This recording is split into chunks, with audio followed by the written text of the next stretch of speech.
Бүгін теңдеулер жүйесін шешеміз. Міне біздің берілген теңдеулер жүйеміз. Ең алдымен бұл жерде x немесе y-тің мәнін тауып аламыз, яғни теңдеу түріндегі мәнін. Осындай теңдеу келген кезде ең оңай жолдарының бірі, алдында еселік жоқ, теңдеудің мүшесін алуымыз керек. Соны тапқанымыз дұрысырақ болады.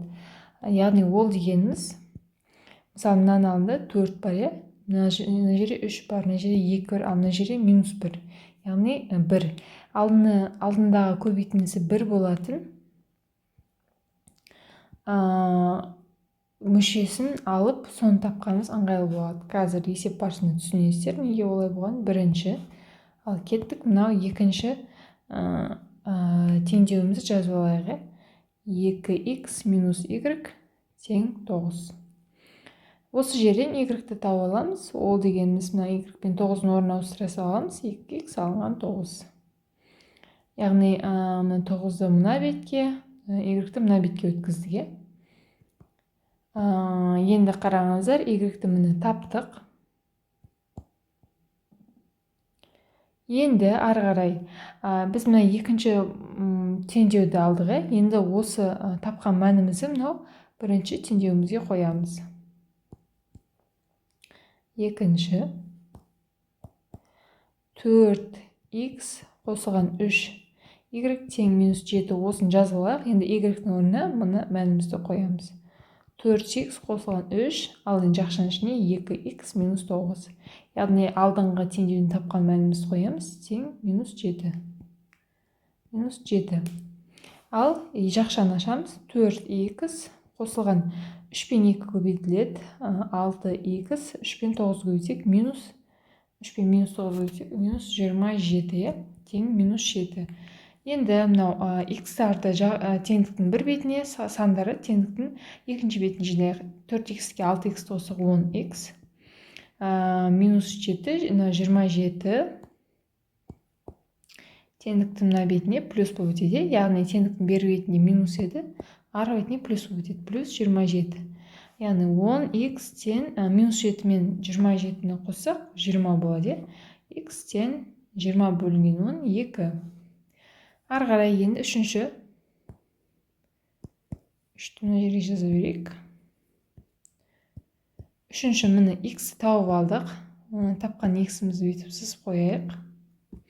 Енді мынау біздің тапқан y-тің орнына қоя саламыз x табу үшін.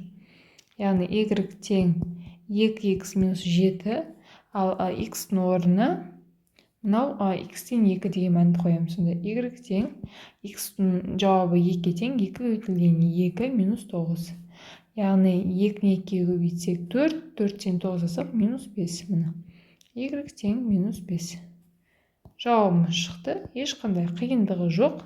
Мына жаққа жауабын жазып қояйық. Біздің жауабы бірінші x-тің мәнін жазамыз, екінші y-тің мәнін жазамыз, -5. Міне. Тура осындай бір екі есеп шығарайық. Өте оңай.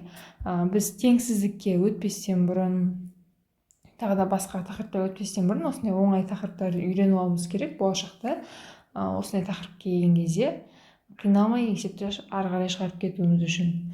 Келесі есепті жазайын. Міне келесі есебімізді жаздық. Бұл жерде не қалып кетті? Теңсіздіктер жүйесін белгілейтін сызығымыз. 5x қосылған 6y тең 3-ке, x минус 2y тең минус 9-ға. Дәл жаңағыдай алдында бір еселігі 1 болатын мүшені тауып алайық. Ол бізде мына жерге қарасақ, міне мынау x, мына жерде алдында 1 деген. Көбейту 1 деген бар. Осыны алайық. -1 немесе 1 бола береді. Болашақта бұндай 1 болмауы мүмкін, басқа сан болуы мүмкін. Неғұрлым оңайлы, жеңіл жолын таңдауымыз керек.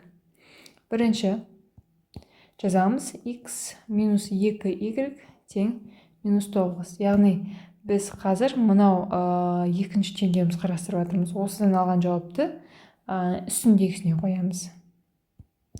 Сонда x тен минус 9 тұра береді. Мына теңдіктің мына бетіне ауыстырамыз. Сонда минус 2y плюс 2y болып ауысады. Міне. Енді осыны алып сызып алайық. X-іміздің мәні деп. Енді бұны аламыз да екінші деп, мынау екінші теңдеудің орнына қоямыз. Мына жерге қоямыз. Ал кеттік. 5x қосылған 6y тең 3 берілген жазылақ. Енді x-дің орнына қоямыз. 5, x орнына минус 9 қосылған 2y қосу 6y тең 3. Енді қараңыздар, 5-ті минус 9-ға көбейтсек, минус 45.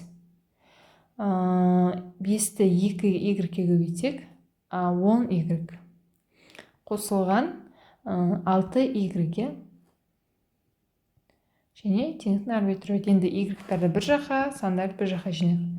16y тең 3.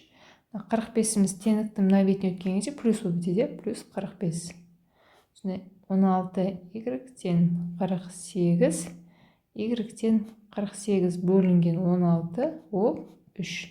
Яғни y-іміз біздің 3-ке тең.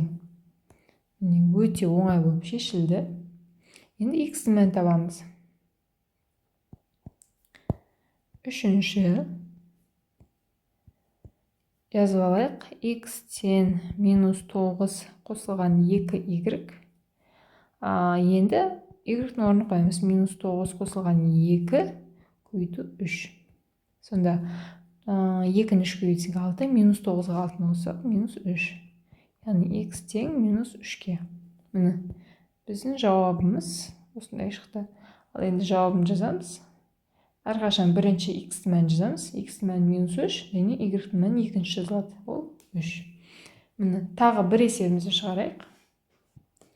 Міне, үшінші есебіміз 6x қосылған y тең минус 1-ге, 12x алынған 7y тең 61-ге. Жаңағыдай, бірінші біз не істейміз? Астының алдында еселігі жоқ, еселігі 1-ге тең, яғни немесе минус 1-ге тең. Қайсысы бар тауып алайық. Міне, бұл жерде бізде мынау минус плюс y дегенде осы теңдеуін жазып алайық. Осыдан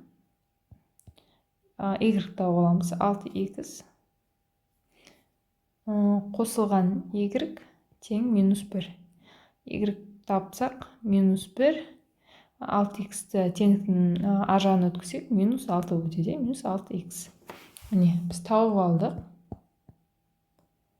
Енді екінші біздің теңдеуімізге қоямыз мәнімізді. Екінші теңдеуіміз жазылайық. 12x минус 7y тең 61. Ал енді y-дің орнына қоямыз. 12x минус 7 жақшаның ішіне минус 1 минус 6x тең 61. Ал жазамыз 12x. Енді минус 7-ні минус 1-ге көбейтсек, плюс 7. Ал минус 7-ні минус 6x-ға көбейтсек, минус 54, 42 кешіріңіздер. 7-ні 6-ға көбейтсек 42, минус пен минус плюс болып кетеді, плюс 42x. Тең 61. Енді 12x-қа 42x қоссақ, 54x, 54x тең 61, 7 теңдіктің ары бетіне өткенде минус болып кетеді, минус 7. Сонда 54x тең 61-ден 7-ні алсақ, 54. Сонда x тең 54-ке бөлсек 1. Міне, біздің x-іміз таптық. Енді үшінші не істейміз? Үшінші y табамыз. Y тапқан теңдеуіміз қойылайық. Y тең минус 1 минус 6x. Y тең минус 1 минус 6 көбейтілген x-іміз 1-ге тең. Минус 1-ге минус 6-ны қоссақ, минус 7. Яғни y тең минус 7. Ал жауабын жазамыз. Жауабы бірінші x-ті жазамыз, 1 және минус 7. Міне. Ешқандай қиындығы жоқ, оп оңай. Ал кеттік, енді келесі есептерді шығарамыз.